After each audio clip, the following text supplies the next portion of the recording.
Kabajamoo obbo Massanat Malaakuu sadarkaa ittaanaa pirezidaantiitti qindeessaa kilaastera magaalaa mootummaa naannoo Oromiyaa. Kabajamoo obbo Mulugeetaa Gabrahiyoot itti gaafatamaa waajjira kilaastera magaalaa naannoo Oromiyaa.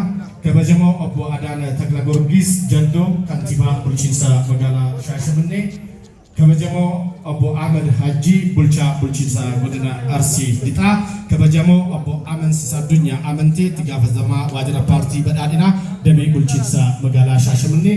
Kabajamtoota hooggantoota olaanoo mootummaa naannoo Oromiyaa. Kabajamtoota hooggantoota olaanoo bulchiinsa magaalaa Shaashamannee fi godina Arsii Lixaa.